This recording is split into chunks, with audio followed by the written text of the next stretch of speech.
আসসালামু আলাইকুম রহমতুল্লাহি বারাকাতুহু। সম্মানিত সুধী, একজন বক্তা নামের নাদান ব্যক্তিকে বলতে দেখলাম, বলছে যে এই দোয়াটা পাঠ করলে স্মৃতিশক্তি বেড়ে যাবে। আর এটি নাকি কোরআন আয়াত, রব্বে ইয়াসসির ওয়ালা তুআসসির ওয়া তাম্মিম আলাইনা বিল খাইর। এটা জঘন্য কথা, জঘন্য মিথ্যাচার। যেটা কোরআন আয়াত না, হয়তো মিথ্যাভাবে জঘন্য মিথ্যাচার করে এভাবে বলছে। কোরআনের আয়াত না, কোনো হাদিসেরও শব্দ না, ওটা বানানোর একটা দোয়া, বানাওয়ার দোয়া।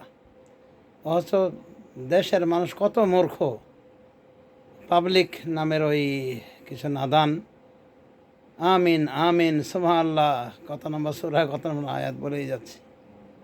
আবার কেউ লিখে দিচ্ছে আয়াতটা এইভাবে পড়তে হবে। তো এটা কিসের আয়াত? শয়তানের ডায়েরি থেকে আনা আয়াত, হাদিস হতো না। এরকম মিথ্যাচার করো কি জন্যে? ও নাদান বক্তা, শরম লজ্জা কিছু নাই? আল্লাহ নয় মিথ্যাচার করো, তুমি তওবা করে হেদায়েত হয়ে যাও, নতুবা তোমার জন্য জাহান্নাম অপেক্ষা করছে। মিথ্যা একটা কথা কে বলছে কোরআন আয়াত, আর মুখস্থ করতে বলছে। ব্রেন তাজা হবে নাকি? তো তোমারই তো ব্রেন তাজা হয়নি।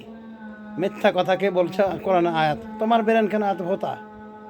নাকি তুমি ওই কোনো ইহুদি খ্রিস্টানদের গোপন এজেন্ট, নতুন করে একটা দোয়া বানিয়ে বলছো আর বলছো কোরআন আয়াত? জাহেলের হাড্ডি কথাকার। আল্লাহ তোকে হেদায়েত দান করুন। সমাজ শুধু সতর্ক সাবধান থাকবেন, এই যাতে মিথ্যাবাদীর কথায় কান দিবেন না।